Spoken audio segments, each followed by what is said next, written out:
Hello everyone, कैसे हो आप सभी लोग। Myself Nikhil Raj Purohit and I welcome you to physics by Nikhil Raj. तो देखो, जैसा कि आपको, अगर आप मेरे व्हाट्सएप स्टेटस वगैरह देखते हैं तो आपको पता होगा कि मेरी जो बड़ी बहन है, ठीक है ना, आरती राज पुरोहित। बड़ी भी कह सकते हैं आप, हम और भी कह सकते हैं, क्योंकि हम दोनों की एज में सिर्फ और सिर्फ 2 महीने का ही अंतर है। ठीक है। वैसे ये मेरे कजिन सिस्टर है, ताऊ जी की लड़की।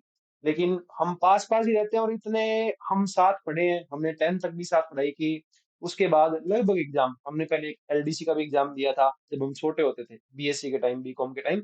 और हमने आरपीएससी फर्स्ट ग्रेड जो पिछली बार तैयारी की थी, वो भी हमने कंप्लीट प्रिपरेशन साथ में ही की थी, है ना। उसके बाद मेरा सिलेक्शन हो गया था तो मैं इस साइड आ गया था अपनी पोस्टिंग पे। और काफी एग्जाम फेल होने के बाद भी, जैसे एलडीसी भी हमने दिए थे 2 बार, तो हमने एलडीसी दिए थे और साथ में फेल किए थे। ठीक है। और उसके बाद फर्स्ट ग्रेड भी दिया था। इन्होंने वो जो संगणक का एग्जाम होता है एक, वो भी दिया था। और नेट भी पता नहीं कितनी बार दिया था। और सेट भी दिया था। इसके अलावा और भी बहुत सारे एग्जाम है, ठीक है ना। बहुत सारे एग्जाम है जिनमें से, मतलब मैंने आज तक जितने एग्जाम दिए उससे ज्यादा इन्होंने दिए। ठीक है। पर अभी जो असिस्टेंट प्रोफेसर वाला एग्जाम है वो भी इन्होंने दिया था, जिसका रिटर्न इनका क्वालिफाई है और इनका इंटरव्यू अभी पेंडिंग है। और अभी जो हाल ही में आरपीएससी ने जो कॉमर्स का रिजल्ट निकाला था, जिसका अपना एग्जाम हुआ था, आई थिंक जितना मुझे याद है 26 जून को, ठीक है ना, 26 जून को एग्जाम हुआ था। उसका रिजल्ट आया, तो इसमें जो इनका सिलेक्शन है वो हो गया। ठीक है। इतने लंबे और टाइम में मेहनत करने के बाद जब आपको अपनी पहली सक्सेस मिलती है, ठीक है ना, पहला स्टेप आप रखते हैं सक्सेस के अंदर, तो वो आपको काफी कॉन्फिडेंस देता है। ठीक है ना। और उम्मीद करता हूं मैं कि इसी तरीके से, क्या बोलते हैं, आगे से आगे जो इनको और सक्सेस है, जैसे कि अपना आरपीएससी असिस्टेंट प्रोफेसर है, उसके अंदर भी इनको सक्सेस मिले। और यहाँ अपने डिस्कस करने वाले हैं। पहले तो मेन तो डिस्कस ये रहेगा कि इन्होंने क्या तैयारी की, इन्हें क्या लगता है। ठीक है ना। प्रत्येक इंसान का पीओवी अलग होता है, उसका सोचने का तरीका, देखने का तरीका, समझने का तरीका अलग होता है। इन्हें क्या लगता है आरपीएससी का जो पेपर पैटर्न है अब जो चल रहा है, पेपर 1 के बारे में, पेपर 2 के बारे में भी, कॉमर्स के बारे में थोड़ा बता देंगे कि कैसे कैसे इन्होंने तैयारी की, क्या चीज इनकी हेल्पफुल रही, कौन सी इन्होंने टेस्ट सीरीज ली, क्या सोर्सेज इन्होंने यूज किए। इन सारे चीजों के बारे में अपने धीरे धीरे बात करेंगे। और बहुत ज्यादा, क्या बोलते, ऑफिशियली इंटरव्यू नहीं रहेगा। ठीक है ना। बहुत ही मतलब फ्रेंडली डिस्कशन रहेगा, जैसे कि हम घर पे बैठ के खाना खाते खाते बात करते होते हैं, ठीक है ना। वो ही तरीके से हम इस इंटरव्यू को रखने वाले हैं। ठीक है।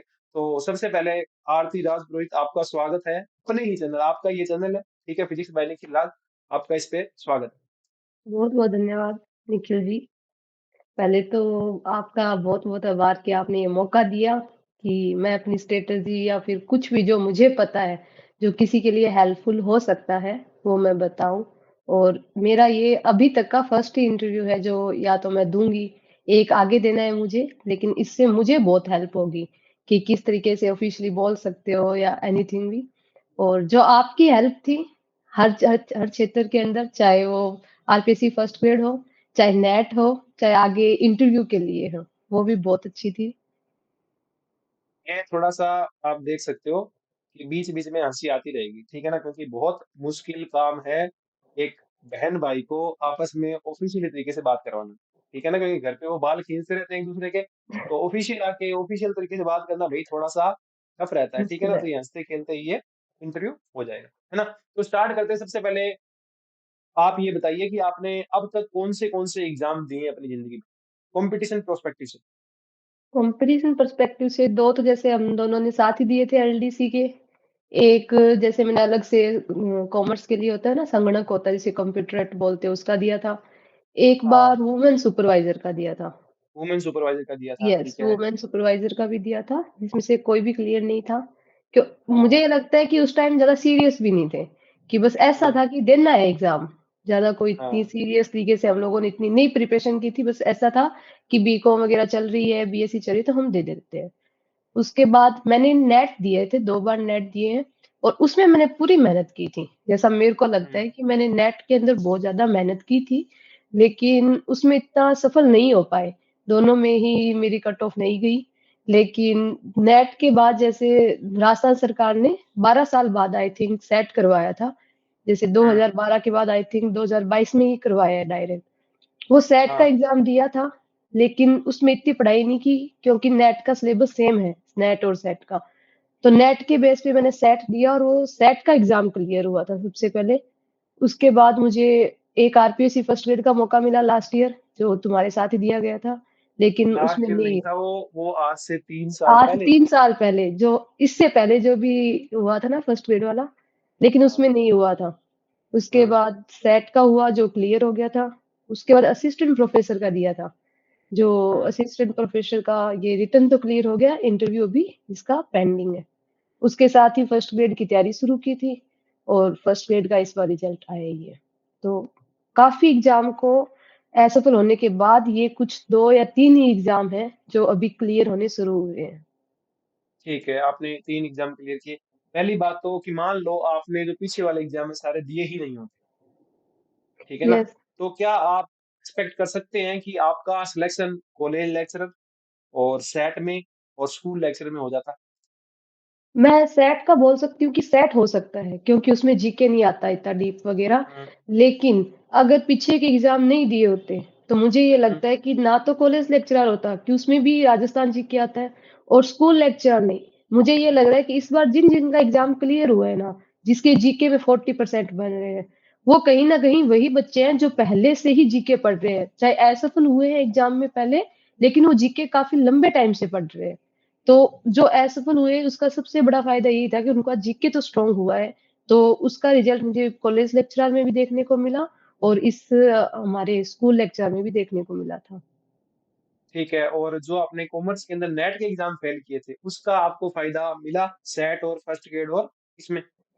हाँ, मुझे जैसे नेट का मैं लेवल देखती हूँ, तो नेट का लेवल हाई है कॉमर्स का, काफ़ी हाई है। सेट का भी इतना हाई नहीं है और आरपीसी फर्स्ट ग्रेड का भी मुझे लेवल नेट के जितना नहीं लगता कि जितना डीप नेट का पूछते हैं।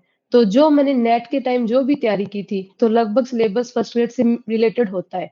तो मुझे वो टॉपिक अब अच्छे से आने लग गए थे कि उसमें लेवल 1% कम हो जाता है कहीं न कहीं फर्स्ट ग्रेड के अंदर, तो उससे मुझे बहुत हेल्प मिली थी कि भई ये टॉपिक मैं अब अच्छे से कवर कर सकती हूँ। ठीक है, आपने जैसे अपने पहले थोड़ा-सा कॉमर्स की बात करते हैं, ठीक है?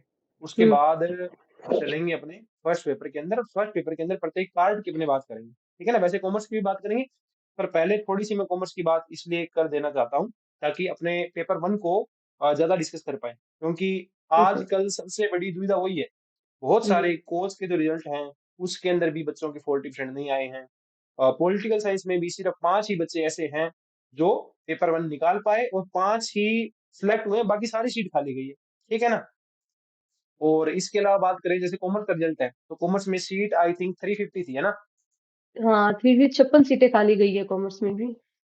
कितनी सीटें? 56 सीटें खाली गई है। हाँ, जैसे 350 सीटें थी, ठीक है ना? उसमें से लगभग जो 284। 2 गुना आरपीएससी लिस्ट निकालती है ना, तो लिस्ट आनी चाहिए थी 700 लोगों की, लेकिन 700 की नहीं आई, वो आई है सिर्फ 284 लोगों की, हुँ, 284 की। रीजन क्या है? क्योंकि स्टूडेंट्स के जीके के अंदर 40% है ही नहीं, है ना? तो यहाँ काफी ये पता चल रहा है कि पेपर फर्स्ट के अंदर 40% में बहुत ज्यादा स्ट्रगल स्टूडेंट जो है वो कर रहे हैं। सब्जेक्ट के अंदर 40% बच्चे ले आते हैं क्योंकि वो उसको 11 से पढ़ रहे हैं, 11 12 से बीकॉम हो गया, बीएससी हो गई, एमएससी एमकॉम नेट हो गया, इन सब में पढ़ते हैं। तो पेपर वन के अंदर ज्यादा स्ट्रगल होता है, तो उसके बारे में अपने ज्यादा डिटेल से बात करेंगे। उससे पहले अपनी बात करते हैं थोड़ा सा कॉमर्स की। ठीक है, आपको क्या सोर्सेज आपको लगता है कि ये सोर्सेज जो थे वो मेरे आरपीएससी फर्स्ट ग्रेड कॉमर्स और असिस्टेंट प्रोफेसर कॉमर्स के अंदर काफी मेरे को हेल्पफुल रहे? हाँ, पहले तो मेरा गला थोड़ा-सा खराब है, आप एडजस्ट कर लेना। और हाँ। जो आप बोल रहे हो कि कॉमर्स के लिए, तो जो अगर स्पेशली मैं फर्स्ट ग्रेड के लिए बोलूँ कि भई हम्म। फर्स्ट ग्रेड के हिसाब से कॉमर्स के लिए, तो मैंने स्टार्टिंग से ही एक ही टीचर को फ़ॉलो किया है, 1 या 2 टीचर को हूँ, हम्म। जो आप भी जानते हो उनको भवानी सर हैं, भवानी सिंह राजपुरोहित और मनीष सिंह हम्म। राजपुरोहित, जो पहले शायद उत्कर्ष में थे, अब उनका अलग प्लेटफ़ॉर्म कबीरा। उन्होंने एक बुक लॉन्च की थी उस टाइम, बहुत मुझे हम्म। वो काफ़ी अच्छी लगी थी। उस एक बुक में काफ़ी अच्छा कंटेंट था, मुझे पर्सनली ऐसा लगा था। तो हम्म। मैंने जब लास्ट टाइम जो एग्ज़ाम हुआ था, उस टाइम भी वो ही बुक फ़ॉलो की और इस बार भी मैंने वही बुक फ़ॉलो की थी। तो एक तो सबसे पहला जो मैं रीज़न सबको देना चाहूँगी या सबसे बड़ी बात तो ये है कि कोई भी बुक लो लेकिन एक ही रखो। चाहे हाँ, इससे भी बेस्ट हो सकती है लेकिन मैंने चेंज नहीं की थी बुक को। मेरे मन में आया था 1-2 बार कि भई अलग इंस्टीट्यूट की पिछली बार नहीं हुआ इससे तो चेंज करती हूँ, लेकिन मैंने एक ही रखा। दूसरा टेस्ट सीरीज़, जितने से ज़्यादा से ज़्यादा आप टेस्ट दे रहे हो। मैंने नेट के भी जो पीछे के एग्ज़ाम थे, उनके भी वापस एग्ज़ाम के क्वेश्चन वग़ैरह सब देखे थे, क्योंकि वो हुँ, बहुत अच्छी तरीके से हेल्पफुल थे, फर्स्ट ग्रेड के लिए। और मैंने कबीरा के सारे क्वेश्चन्स वग़ैरह देखे थे और एक सृजन इंस्टीट्यूट है। सृजन के मैंने टेस्ट दिए थे, मैंने कोर्स उनका नहीं लिया, लेकिन मेरे को क्वेश्चन्स चाहिए थे, तो मैंने वो क्वेश्चन्स भी बहुत अच्छे से सृजन के किए थे। और असिस्टेंट प्रोफ़ेसर के लिए सबसे अच्छी चीज़ ये थी कि जो आरयू यूनिवर्सिटी है, उसकी बुकें हैं, जो लगभग अपने बीकॉम में, एमकॉम में वो लगती है। तो मुझे लगता है वो असिस्टेंट प्रोफ़ेसर के लिए भी और वो फर्स्ट ग्रेड के लिए भी बहुत अच्छी बुक है। अगर कोई किसी के पास टाइम है और जिसने पहले पढ़ी है वो अच्छे से कॉलेज में, तो वो बुक भी उनको बहुत हेल्प मिलेगी। लेकिन कंटेंट सीमित रखना है अपना। मैंने फर्स्ट ग्रेड के टाइम कोई अलग बुक नहीं ली, बस वो कबीरा की जो बुक थी या जो उन्होंने निकाली थी, सिर्फ़ वो ही बुक थी मेरे पास। उसके अलावा 2-3 इंस्टीट्यूट के मैंने ट्यूशन्स किए थे टेस्ट सीरीज़ के अलावा। बाकी मैंने बुक वग़ैरह ज़्यादा चेंज किसी की भी नहीं की थी। तो कॉमर्स का यही है कि कंटेंट सीमित रखो, क्वेश्चन्स ज़्यादा से ज़्यादा करो। क्वेश्चन्स का ज़्यादा है क्यों कॉमर्स में सबसे बड़ी दिक्कत ये आती है कि हमें तीनों सब्जेक्ट पढ़ने पड़ते हैं।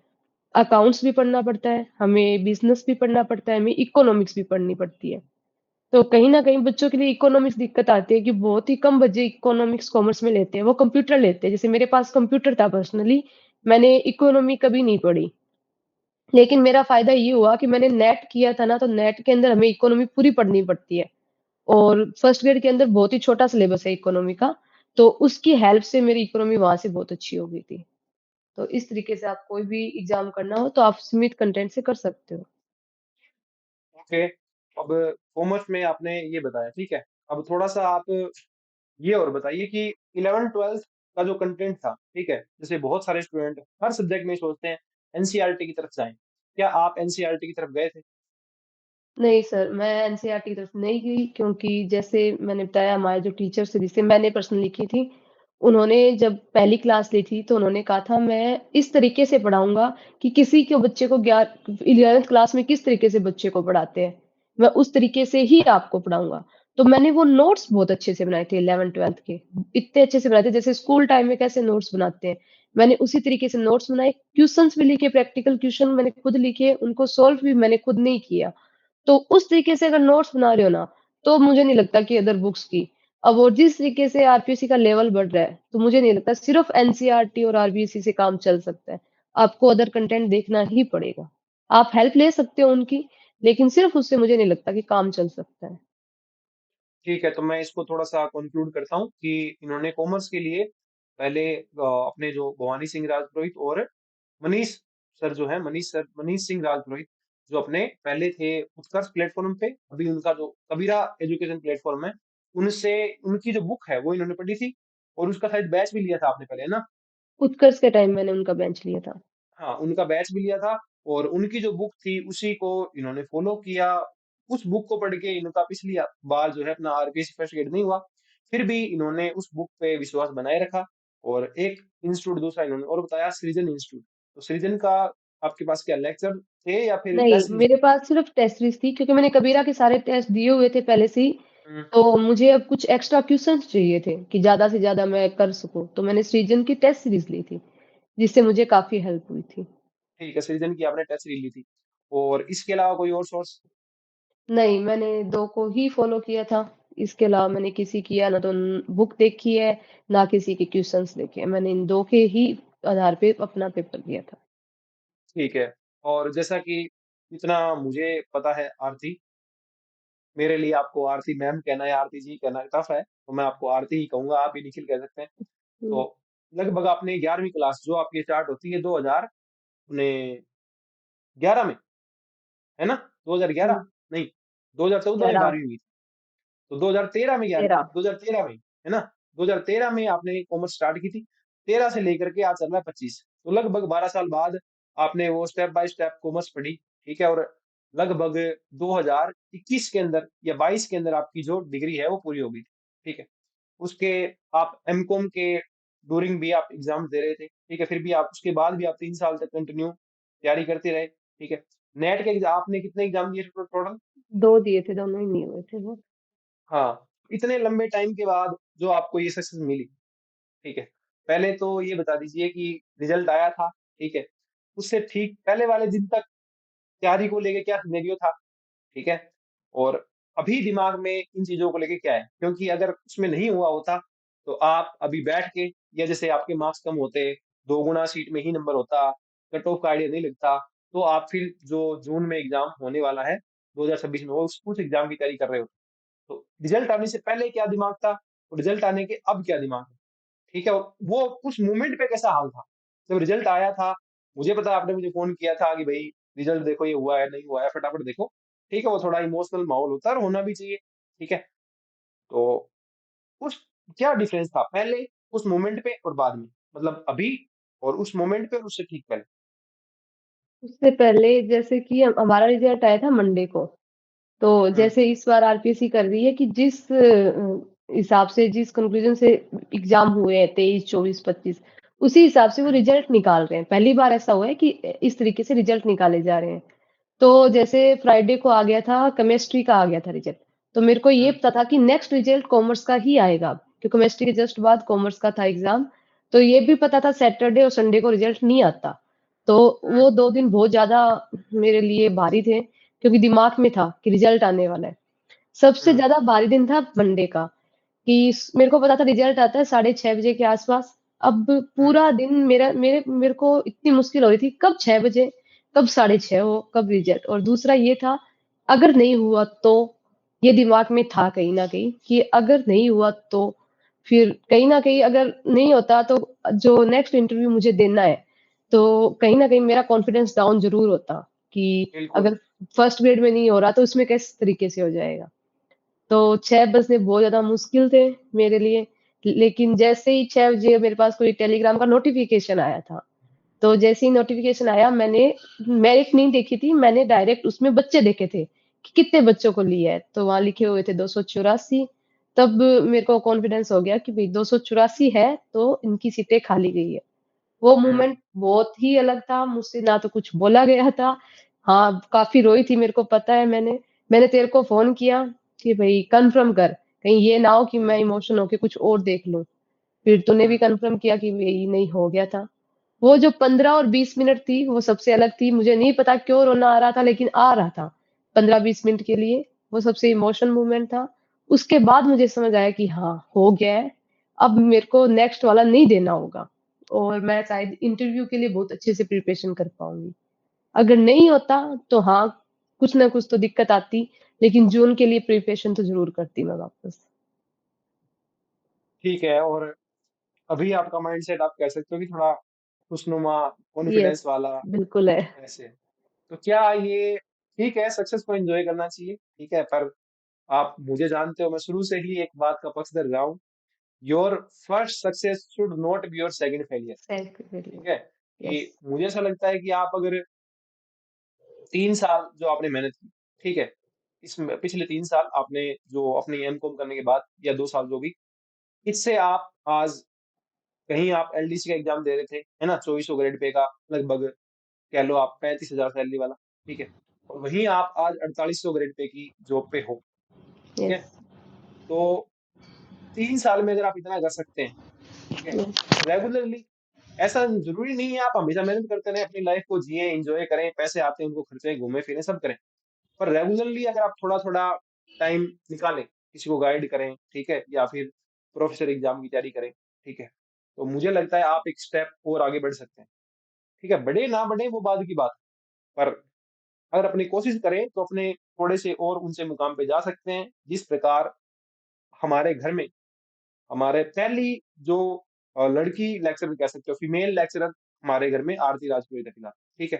तो हो सकता है कि पहला प्रोफेसर भी हमें देखने को मिल जाए, ठीक है? तो चाहे ये वाला इंटरव्यू हो या इससे अगले वाला कभी भी आपको मौका मिले, ठीक है? तो आप निरंतर उसके लिए प्रयासरत रहें ताकि हमें अगला इंटरव्यू प्रोफेसर के साथ करने का भी मौका मिले। बिल्कुल, अभी ये इंटरव्यू होगा जैसे अभी इसकी डेट फिक्स नहीं हुई है, इसके लिए मैं हुँ, पूरी मेहनत करूँगी। होना ना होना बाद की बात है लेकिन मेरे लिए सबसे बड़ी बात ये है कि आरपीएससी मेंबर के सामने मेरा इंटरव्यू होगा। वो हाँ, मेरे लिए बहुत बड़ी बात है कि उनके सामने मुझे बोलने का मौका मिलेगा और जैसे अभी दिसंबर में फिर से असिस्टेंट प्रोफेसर होना है, उसमें तो चलो हमारे सब्जेक्ट में जनरल की सीटें नहीं है। अब हुँ, अगर अदरवाइज़ फिर कभी आती है यही वैकेंसी आती है, तो अगर इसमें नहीं होता कोशिश मैं करूँगी, मेरे को लगता है होना भी चाहिए, अगर नहीं होता तो मैं नेक्स्ट जभी भी आएगी तो उसकी भी पूरी तैयारी करूँगी। ठीक है। और एक छोटा-सा पॉइंट मुझे और याद आ रहा है कि हमारे घर में से किसी ने आज तक आईआईटी, जेईई और सीए की तैयारी नहीं की। ठीक है ना? सीए हो गया कॉमर्स वालों के लिए और ठीक वैसा ही जो आईआईटी, जेईई हो गया साइंस वालों के लिए। हमारे घर में से कभी कोई दोनों लाइन में नहीं गया। ठीक है? वो आप फाइनेंशियल इश्यू कह सकते हैं, कुछ भी आप कह सकते हैं। ठीक। उसके बाद साइंस वालों के पास बहुत सारे ऑप्शन बचते हैं। वो एनडीए कर सकते हैं, अपना एयरफोर्स कर सकते हैं, नेवी कर सकते हैं, थर्ड ग्रेड में भी मैथ आती है, सेकंड ग्रेड में भी आती है, फर्स्ट ग्रेड में भी आती है। ठीक है ना? जबकि कॉमर्स वालों के साथ क्या होता है, हम ये बात हमेशा डिस्कस करते थे कि न तो थर्ड ग्रेड में कॉमर्स आएगी, न सेकंड ग्रेड में कॉमर्स आएगी। तो तुम्हें नौकरी चाहिए, तो तुम्हें सिर्फ और सिर्फ या तो तुम्हें प्रोफेसर बनना पड़ेगा या तुम्हें फर्स्ट ग्रेड बनना पड़ेगा। अब फर्स्ट ग्रेड इतना आसान नहीं है। ठीक है ना? उसके बाद भी सीधा ही फर्स्ट ग्रेड के स्टेप पे आ जाना बहुत बड़ी बात है, अच्छी बात है, आप मेहनत करें, ठीक है ना? पर जो 4800 ग्रेड पे है, ठीक है? जो अपना 44,300 बेसिक आपकी स्टार्ट होगी इनिशियल और जो सैलरी आपकी वो 75,000 होगी और अगर 8th पे कमीशन लग जाएगा जब तक आपका प्रोबेशन पूरा होगा, तब आपकी सैलरी अराउंड 1.25 लाख के अराउंड होगी, ठीक है? तो सिर्फ 2 ही स्टेप आपके आगे थे कॉमर्स के मामले में, ठीक है ना? कि एक तो अपना लेक्चरर था, एक अपना कॉलेज प्रोफेसर था। एक स्टेप आपने पार कर लिया और कॉलेज लेक्चरर का आप इंटरव्यू देने जा रहे हैं, ठीक है ना? तो उसके लिए आपको बहुत-बहुत बधाई और आपको क्या लगता है कि जैसे आप घर का काम भी करते थे, ठीक है ना? सिंपल सी बात आप घर का काम करते थे। तो आप उन महिलाओं को या उन लड़कियों को क्या कहना चाहोगी जो इस चीज़ को एक बहाने के रूप में लेती है या कहती है कि ये प्रेशर था, ठीक है ना? शादी का प्रेशर था, घर का काम था, कैसे आप उनको कहना चाहोगे? क्या अगर आपकी नौकरी नहीं लगती, ठीक है, आप सिंपल घर का काम कर रहे हो, शादी हो गई, हाउसवाइफ बन के बैठे हो और एक आपने अभी जो अचीवमेंट है, आप अभी जॉब पे जाओगे अपने, ठीक है ना? साथ में थोड़ा बहुत घर का काम भी करोगे, ठीक है? तो ये कैसे मैनेज कर सकते हैं? और ये कैसे उनके लिए एक मोटिवेशन बन सकता है, जो 2-3 चीज़ें साथ में मैनेज करते हैं, स्पेशली लड़कियों के लिए? स्पेशली लड़कियों के लिए जैसे मेरा था कि मेरे को करना पड़ता है भई घर का काम और होती भी है अलग-अलग लड़कियों की अलग-अलग ज़िम्मेदारी होती है। लेकिन मैंने जैसे इस प्रकार किया था कि ज़रूरी क्या है काम में, कि जो करना ही है, जैसे रोज़ का खाना बनाना वो ज़रूरी है, वो बनेगा। लेकिन कुछ काम ऐसे हो सकते हैं कि आप छोड़ सकते हो थोड़े टाइम के लिए, कि ज़रूरी नहीं है कि आप डेली सफाई को जैसे एक मैंने आचार्य प्रशांत जी का देखा था, एक वीडियो देखा था। उन्होंने बोला था स्पेशली लड़कियों के लिए ही बोला था, कि जो पढ़ाई करती है कि उनको ये सोचना चाहिए आप बोल रहे हो कि आज इतना घर गंदा हो गया, आज साफ कर दो। एक दिन मत करो, क्या फ़र्क पड़ता है? आप अपनी पढ़ाई को टाइम दो। जो लोग आपके घर को जज करेंगे, वो आपको भी करेंगे। तो इस तरीके से जो काम छूट सकता है, ज़रूरी नहीं है अभी के लिए। जैसे शादी फंक्शन में बोलते हैं लड़कियों को जाना ज़रूरी है। हम लोग नहीं जाते। हमारे घर क्योंकि वो मेरे लिए ज़रूरी नहीं है। और दूसरा काम कि अगर आपको लगता है कि आपके लिए अभी पढ़ाई है, अभी कुछ दूसरा काम है, जैसे कि अदरवाइज़ कुछ भी काम हो गया घर का, जो आप फ़िलहाल के लिए छोड़ सकते हो, आपके एग्ज़ाम के बाद आप कर सकते हो। तो ऐसे काम को छोड़ना होगा। जैसे मैं खुद जानती हूँ मेरे साथ में कुछ लड़कियाँ हैं, वो काम को नहीं छोड़ पा रही। कि उनको है कि करना है सारा घर का काम। मतलब करना भी है लेकिन कुछ काम ज़रूरी नहीं है लेकिन फिर भी वो कर रही है। तो इस तरीके से नहीं हो सकता, घर के काम को प्रायोरिटी वो दो जो ज़रूरी है, उनको छोड़ सकते हो जो ज़रूरी नहीं है। डेली ज़रूरी नहीं है, उनको काम को छोड़ दो, फिर आपको टाइम मिल जाएगा। और दूसरा सबसे बड़ा रीज़न कि माहौल चाहिए। जैसे तेरे को पता है अपने घर में तू हो गया, बलवंत भैया हो गया, अन्नू हो गया, अपन सबका क्या होता है, सब कहाँ है? पढ़ रहे हैं। किसी को कुछ पूछ लो क्या कर रहा है? काम कर रहा है। तो वो तो होता ही नहीं कि भई दूसरे को देख के कि ये काम कर रही है, तो सभी पढ़ रहे हैं, तो वो खुद के कहीं न कहीं माइंडसेट पे होता है कि भई वो भी तो पढ़ रहे हैं, हमें भी पढ़ना चाहिए। कहीं न कहीं अपना ये माहौल था कि सब लोग अपनी-अपनी हाँ, तैयारियों में व्यस्त है। इसका बहुत बड़ा फ़ायदा मिलता है कि जैसा घर का माहौल है, वैसे बच्चे ढलेंगे। तो इसका मुझे लगता है कि फ़ायदा काफ़ी हुआ था और बार-बार फिर तेरा भी बोलना कि पढ़ाई कर लो, कुछ करो तो कुछ और अदरवाइज़ भी करते हैं। ये क्या कर रहे हो? पढ़ाई कर लो, एग्ज़ाम है। जैसे अभी तूने बोला कि सक्सेस हो गए तो क्या हुआ, आगे वाली तैयारी करो, किताबों को थोड़ी बिल्कुल। छोड़ना है। तो इसका फ़ायदा मिलता है कहीं न कहीं माइंडसेट में वो चलता रहता है कि भई अपने साथ वाले कर रहे हैं, वो बोल रहे हैं, तो इसका बहुत ज़्यादा फ़ायदा मिलता है मेरे को भी। हाँ, एक तो साथ वाले कहते हैं और एक वो लोग कहते हैं जो सारे दिन ही आपके घर पे पड़े रहते हैं, ठीक है ना? जो यस, सारे दिन ही आपके पास है, ठीक है? तो इसका बिल्कुल। बहुत फ़र्क पड़ता है। हम जो 5 लोग एक थाली में खाना खाते हैं। मैं हो गया, आरती हो गई, मेरा बड़ा भाई दीपक हो गया, मेरी छोटी बहन अनुराधा हो गई, इनके बड़े भाई बलवंत हो गए। ठीक है? वो सारे कुछ न कुछ करते रहते हैं, कभी वो आपको खाली मिलेंगे ही नहीं। ठीक है ना? अब इसमें हमारे सबका अलग-अलग माइंडसेट है। हमारे दीपक भैया ज़रूर ऐसा सोचते हैं कि भई मस्त नौकरी पे जाओ, सैलरी लाओ, मस्त एन्जॉय करो। ठीक है? उनका अपना माइंडसेट है। पर वो भी तो अपने घर के, मतलब मेरे पूरी परिवार के पहले थे ना मेंबर, जिन्होंने 3 गवर्नमेंट जॉब निकाली थी एक 1 साल के अंदर। ठीक है? हुँ, मतलब हमसे 1 साल ही बड़े हैं वो, और उनकी सर्विस को आज साढ़े 7 साल हो गए हैं। बिना कोई कोचिंग हाँ, नहीं थी उनके तो पास। सोचो वो कितने पहले सर्विस लग गए। ठीक है ना? वो भई अलग-अलग रिस्पॉन्सिबिलिटीज़ होती है आदमी की, ठीक है? उसके अकॉर्डिंग वो लगे। उसमें बलवंत भैया जो है वो आर्किटेक्ट हैं, अनुराधा जो है वो कोचिंग में भी काम कर रही है और अपनी तैयारी भी कर रही है और रिजल्ट का वेट भी कर रही है। ठीक है? 6:30 वाले टाइम होते ही वो रिजल्ट का वेट करने बैठ जाते हैं। मैं पोस्टेड हुई लेक्चरर के रूप में और साथ में कोचिंग वाला कर ही रहा हूँ। ठीक है? तो ये सारी चीज़ें हैं, तो ये चीज़ें काफ़ी आपको इनकरेज करती है। तो आपको ये भी ध्यान रखना चाहिए कि जो आप करते हो, उससे आपकी जो सराउंडिंग होगी, ठीक है ना? वो प्रभावित होगी। आपके चाहे छोटे बहन-भाई हो, चाहे बड़े बहन-भाई हो, सब आपसे प्रभावित होंगे। और ज़रूरी नहीं है सिर्फ़ आप अपने बड़ों से सीखो, आप अपने छोटों से भी सीख सकते हो। जैसे मैं जैसे आपसे कि छोटा हूँ, ठीक है? 2 महीने। अनुराधा जो है अनुराधा जो है वो मेरे से छोटी है। तो हम हमारा सपोर्ट काफ़ी रहता है। ठीक है? आज तक एक भी ऐसा फ़ॉर्म नहीं है, जो आरती ने फ़िल अप किया हो और मुझे ना भेजा हो, चेक करने के लिए, या मैंने फ़िल अप किया हो और आरती को ना भेजा हो। इसको चेक करना, कोई मिस्टेक तो नहीं रह गई। तो हमारा जो सपोर्ट सिस्टम था ना, वो बहुत ही बढ़िया था। ठीक है? और ऐसा मुझे नहीं लगता आज तक कभी हुआ है कि इन्होंने मुझे कुछ बोला हो या मैंने इनको कुछ बोला हो, कोई काम बोला हो और हमने मना किया हो। ठीक है ना? इतना बढ़िया हमारी बॉन्डिंग थी। ठीक है? कज़िन सिस्टर ब्रदर हैं हम, ठीक है ना? सारे कज़िन्स हैं। फिर भी बॉन्डिंग सगे भाई-बहन जैसी ही है। क्योंकि बहुत सारे परिवारों में हम आज भी देखते हैं कि नहीं है भई। मतलब सगे बहन-भाइयों में ठीक है, बाकी में नहीं होती इतनी बॉन्डिंग। वो हमारा गॉड्स ग्रेस की हमारी बॉन्डिंग जो है वो बढ़िया है। अब एक क्वेश्चन मेरा आपको यहाँ और है कि अपने राजपुरोहित समाज में आप देखते हो, ठीक है ना? कि लगभग 18, 19, 20, 21, 12वीं तक पढ़ाई लड़कियों को, फिर शादी कर दी। ठीक है? वहाँ आप पहली लेक्चरर हो, जितना मैं जानता हूँ भादरा में, ठीक है? राजपुरोहितों के अंदर। तो ये मैसेज किस तरीके से जाना चाहिए कि भई अभी टाइम दो, ठीक है ना? उन्हें सीखने दो, उन्हें पता तो चलने दो, होती क्या है शादी, होती क्या है दुनिया, ठीक है? कोई जल्दबाज़ी नहीं है। मैं खुद 28 का हूँ, तो कोई जल्दबाज़ी नहीं है शादी वगैरह की।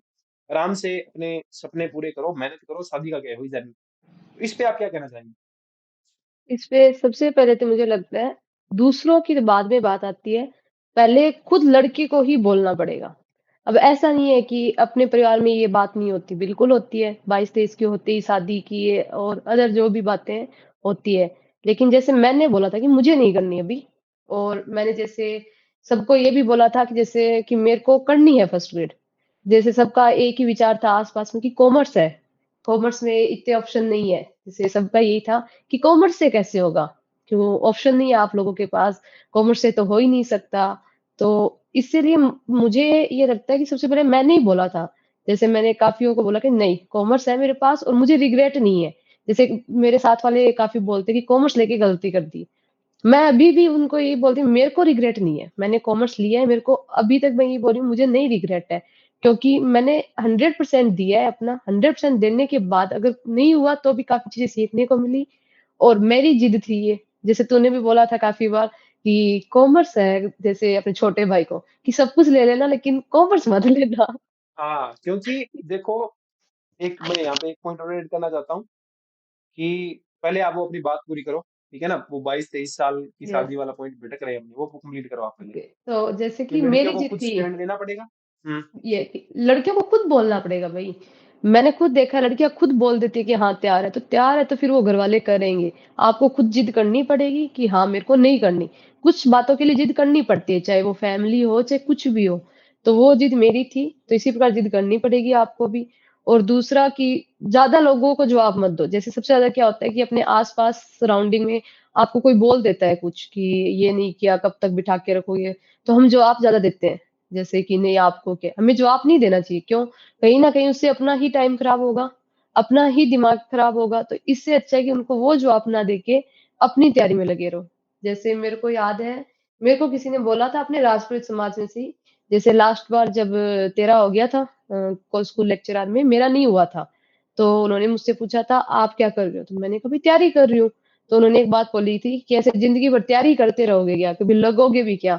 वो अपने राष्ट्रीय समाज से ही थे, लेकिन अभी वही इंसानों ने बधाई भी दी है कि तो मैं हाँ, ये तो ऐसा कहूँगी होता है और हुँ, कि आप ध्यान मत दो, पर हाँ, जिद रखो अपनी। अगर आपकी जिद सही है, तो वो उस जिद को रखो। मैं तो ये बोलती हूँ, लोग बोलते हैं जिद करना गलत है, गलत नहीं है। अगर आपकी बात सही है तो जिद करो और लोगों की मत सुनो। शादी की उम्र कोई नहीं होती फिक्स, 30-35 सबकी हो जाती है शादी आज नहीं तो कल। शादी को टाइम मिल सकता है, पर मुझे लगता है शादी के बाद प्रिपरेशन बहुत ज़्यादा मुश्किल हो जाएगी। करती हैं लड़कियाँ, लेकिन बहुत ज़्यादा मुश्किल हो जाता है। तो अगर आपको टाइम मिला है शादी से पहले, तो आप उसको अच्छे से यूज़ करो। तो बहुत अच्छा टाइम मिल सकता है आप लोगों को। ठीक है, अच्छी बात है, आपने इतना बताया। इसके बाद हम थोड़ा-सा मैं एक पॉइंट और ऐड करता हूँ कि आरती जो है इन्होंने रीट का एग्ज़ाम भी दिया था, ठीक है? रीट में कॉमर्स नहीं आती, साइंस आती है, मैथ आती है, ठीक है? कॉमर्स नहीं आती। आर्ट वालों के लिए सामाजिक आती है और जो अपना हिंदी वगैरह है, इंग्लिश वगैरह ये आते हैं, हुँ, ठीक है? तो इन्होंने रीट में भी ट्राई की थी कि भई हो जाए, कहीं न कहीं हो जाए, ठीक है? पर जो भाग्य होता है आपको, आपको वही लेके जाना चाहता है, जहाँ आपने मेहनत की है। ठीक है ना? रीट के लिए बेशक आपने 6 महीने, 12 महीने मेहनत की होगी, लेकिन जो कॉमर्स है उस फील्ड में आप 11th क्लास से हैं, ठीक है ना? उस सब्जेक्ट में आप 11th क्लास से हैं, तो भाग्य आपको वही लेके जाना चाहता था, जहाँ उसने आपको ले जाके छोड़ नहीं, दिया, ठीक है? एक बार जैसे अब मैं हुँ, करती हूँ इसमें, जैसे आपने बोला रीट, तो रीट जैसे मैं प्री नहीं देना चाहती थी, क्यों रीट प्री हुँ, लगभग हुआ था अगस्त के टाइम और अपना जो लास्ट टाइम वाला कॉलेज स्कूल लेक्चर था, वो था अक्टूबर में, 11 अक्टूबर के आस-पास। तो मैं रीट प्री हुँ, नहीं देना चाहती थी, तूने मेरे को बोला कि दे के आ जा, क्या फ़र्क पड़ता है? फॉर्म तो तेरा फिल किया हुआ है, होगा तो ठीक, हुँ, अपन को तो वैसे ही फर्स्ट है। तब मैंने रीट प्री दिया था, जो क्लियर हो गया था, रीट प्री क्लियर हो गया था। उसके बाद अपना अक्टूबर के अंदर 11 अक्टूबर को अपना स्कूल लेक्चर का एग्जाम हुआ। उसके बाद दिवाली वगैरह पढ़ाई नहीं की। फिर तूने मेरे को बोला कि 2 महीने हैं, रीट को देख के देख ले, अभी तेरे पास करने को वैसे ही कुछ नहीं है। जनवरी में हुँ। शायद रीट का एग्जाम था। तो तूने मेरे को बोला था कि करके देख ले, क्या फ़र्क पड़ता है? कुछ नहीं, हाँ, ऐसे जब करी बैठी है 2 खाली महीने। टाइम है तो आप कर सकते हो। खाली टाइम है तो आप कर सकते हो। तो मैंने हुँ, की थी, लेकिन मैंने रीट पे कभी 100% मेरा नहीं दिया, मेरे को पता है। क्योंकि मेरे को फिर से एसएसटी नहीं पढ़ी जा रही थी, क्योंकि मेरे को कॉमर्स का था इसमें, तो मेरे से एसएसटी फिर से नहीं पढ़ी जा रही थी। हाँ, मैंने दिया था, फिर नंबर वगैरह इतने नहीं बने, तो उस टाइम मेरे को नहीं हुआ, जब नीट का रिज़ल्ट आया मेरे को ऐसे अफ़सोस भी नहीं हुआ कि भई नहीं हुआ, क्योंकि मैंने 100% दिया ही नहीं था उसके अंदर। फर्स्ट ग्रेड के टाइम ज़रूर हुआ था लास्ट टाइम, बट इस टाइम सक्सेस मिल गई तो वो भी पूरा हो गया। ठीक है, अब अपने थोड़ा-सा चलते हैं पेपर 1 की तरफ, ठीक है? पेपर हुँ। 1 के अंदर आपके कितने मार्क्स हैं इस बार? मेरे 64 टू 66 है। 66 है या 64 टू 64? 66 है। 6, पिछली हाँ। बार जब आपने दिया था मेरे साथ फर्स्ट ग्रेड एग्ज़ाम हुँ। 2022 वाला, ठीक है? जो 10 और 11 को शायद आपका था और 10 और 12 को मेरा था, ठीक है? हाँ, जो हाँ। एग्ज़ाम होते हैं तो। उसमें आपके कितने मार्क्स थे पेपर 1 में? उसमें मेरे 72 थे, मेरे को याद है। 72 थे, ओके। हुँ, और मेरे अराउंड 76 थे या 76 थे मुझे जितना याद है, ठीक है? हुँ। हाँ, 4 नंबर ज़्यादा थे आपके। हाँ, अब अपने बात करते हैं कि क्या क्या सोर्स आपने यूज़ किए, ठीक है? मैं वन बाय वन सब्जेक्ट के नाम बोलते जाऊँगा, आप उनके अकॉर्डिंग बताते जाओगे, है ना? सबसे पहले आता है इंडियन हिस्ट्री। इंडियन हिस्ट्री मैंने जैसे गणपत सिंह राजपूत सर है, उनका ऐप है, तो मैंने उन्हीं के ऐप से जो उन्होंने करवाया था, मैंने वो ही पढ़ा। क्योंकि मेरे पास इंडियन हिस्ट्री के इतने कंटेंट ज़्यादा नहीं थे पहले, क्योंकि पहले जो एलडीसी वगैरह एग्ज़ाम दिए थे, उसमें इंडियन हिस्ट्री नहीं आती है। तो उससे रिलेटेड मेरे पास कंटेंट नहीं था, तो मैंने सर का ही फ़ॉलो किया और सारा कुछ मैंने वहीं से पढ़ा था। जो हिस्ट्री थ्री हिस्ट्री 360 है या हिस्ट्री हिस्ट्री पॉइंट है? पॉइंट है हाँ, आई history think. Point. History point हाँ, है Ganpat Singh history point Rajput sir का। बाड़मेर। हाँ, उन सर की जो मैंने कोर्स लिया हुआ था, मैंने उसी से ही पूरी इंडियन हिस्ट्री की थी। ठीक है, क्या आपको वो थोड़ा लेंथी नहीं लगा? जैसा नहीं, कि मुझे आइडिया है। जैसे सबका अलग पर्सपेक्टिव होता है, जैसे तुझे नहीं पढ़ना पसंद कि बहुत ज़्यादा लेंथी या बहुत हुँ, जिसका, मुझे लेंथी पढ़ना पसंद है, मुझे डीप पढ़ना पसंद है। मैं अगर हुँ, सब्जेक्ट भी कर रही हूँ, तो मैं डीप करती हूँ अच्छे से। तो मुझे डीप पढ़ना बहुत पसंद है और उस डीप का ही मेरे को लगता है कि इस बार फ़ायदा हुआ है। कि जैसे 40% नहीं बन रहे, तो मुझे यही लगता है कि कहीं न कहीं डीप जाने की ज़रूरत है। मुझे लगता है इसका काफ़ी फ़ायदा हुआ है इस बार। ठीक है, इस आपने गणपत सिंह राजपूत को फ़ॉलो किया, ओके। लेक्चर देखे थे? मैंने लेक्चर उन्हीं टॉपिक के, क्योंकि मेरे पास टाइम कम था, तो मैंने सिर्फ़ उन्हीं टॉपिक के देखे थे जिसमें मेरे को डाउट आ रहा था। जैसे तो फिर कुछ थ्योरी एक, नोट से पढ़ी थी? यस, मैंने नोट से पढ़ी थी। किसके नोट्स? गणपत सर के, जिन्होंने उन्हें पीडीएफ अपलोड करवा दी थी, तो मेरे पास टाइम ठीक कम है। था तो मैंने उसके नोट्स निकलवा लिए। हाँ, मतलब नोट से पढ़ लो, जो आपसे हो पा रहा है वो नोट से पढ़ हाँ, लो आप, जो आपसे नहीं हो पा रहा है आप जो लेक्चर लेक्चर है देख लो। उनको देख के कर सकते हैं। ठीक है, पीवाईक्यू। बिल्कुल। पीवाईक्यू मैंने एक तो देखे थे गणपत सिंह सर के, जो इन्होंने पीवाईक्यू के साथ साथ इन्होंने टेस्ट सीरीज भी दी थी। जैसे पीवाईक्यू तो हम दिशा से भी कर सकते हैं, दिशा की बुक हाँ। आती है जिसमें सभी पीवाईक्यू आ जाते हैं। प्लस साथ में हम्म। मैंने गणपत सिंह सर के, और एक पीलीबंगा मंथन है, पीलीबंगा मंथन मंथन, पीलीबंगा। मंथन पीलीबंगा, मैंने उसको फॉलो किया था। हाँ। इन दो के ही किए थे मैंने बस। मैंने ज्यादा, मैंने सब दो दो ही रखे थे कि ज्यादा क्वेश्चंस ज्यादा मेरे को मिले। बाकी बुक्स के पीछे जो क्वेश्चंस होते हैं वो वगैरह भी काफी किए थे। ठीक है, तो हम जब तैयारी करते थे, मैं और आरती जब तैयारी करते थे, हमने तैयारी करी थी। तैयारी करने के बाद मुझे लास्ट के दिनों में ये रियलाइज हुआ था कि हम लोग एक सबसे बड़ी गलती कर रहे थे कि इंडियन हिस्ट्री के लिए हमारे पास कोई सोर्स ही नहीं था। यस हम हम। कुछ भी रेंडमली पढ़ रहे थे, यूट्यूब पे कुछ देख लिया, टेलीग्राम पे कोई पीडीएफ आ गई, ठीक है ना। ठीक है, उससे हमारा काम चल गया, दोनों के 70 प्लस आ गए जीके में। पर ऐसा नहीं करना चाहिए, आपको एक सोर्स लेके आना पड़ेगा, चाहे आप कोई बुक लेके आओ, ठीक है, या फिर आप कोई कोचिंग को फॉलो करके उसमें नोट्स उठा लो। पर वो कंटेंट है ना आपकी मेज पे होना चाहिए, ऐसा नहीं होना यस। चाहिए कि पेपर के लास्ट का 1 महीना पड़ा है और आप ही ढूंढ रहे हो ये कहाँ से पढ़ूं, ये कहाँ से पढ़ूं। नहीं, पहले डिसाइड करो, उसको अपने टेबल पे लेके आओ, बाकी सोर्स को गोली मार दो, मत सोचो उनके बारे में। सोचोगे तो उस पर फोकस नहीं कर पाओगे। एक बात इन्होंने पहले भी कही थी कॉमर्स के लिए भी, मल्टीपल डिवीजन, सेम बुक रखनी है और उसको मल्टीपल रिवीजन रखना है, ठीक है। ये अपने बात करिए अपने इंडियन हिस्ट्री की, राजस्थान हिस्ट्री कल्चर उनके लिए। जैसे राजस्थान हिस्ट्री कल्चर सबका अलग अलग होता है, सबने कहीं अलग अलग से पढ़ा था। मैंने जैसे जब अपन ने एलडीसी वगैरह की तैयारी की थी, मेरा ये है कि मैं नोट्स बहुत अच्छे से बनाती हूँ, डीप बनाती हूँ, ताकि मेरे को वो हम्म। काम आए। तो मैंने स्टार्टिंग से ही जियोग्राफी, हिस्ट्री और कला संस्कृति राजस्थान के लिए, इनके लिए नोट्स बनाए हुए थे। तो इस बार भी मैंने वही सेम पढ़े, मैंने कहीं एक्स्ट्रा नहीं पढ़ा। चाहे मैंने गणपत सर का कोर्स लिया था, लेकिन ये 3 टॉपिक मैंने नहीं किए, क्योंकि मैंने पर्सनली इनके नोट्स पहले से ही बना रखे थे। तो मैंने उन्हीं को फिर से रिवाइज किया।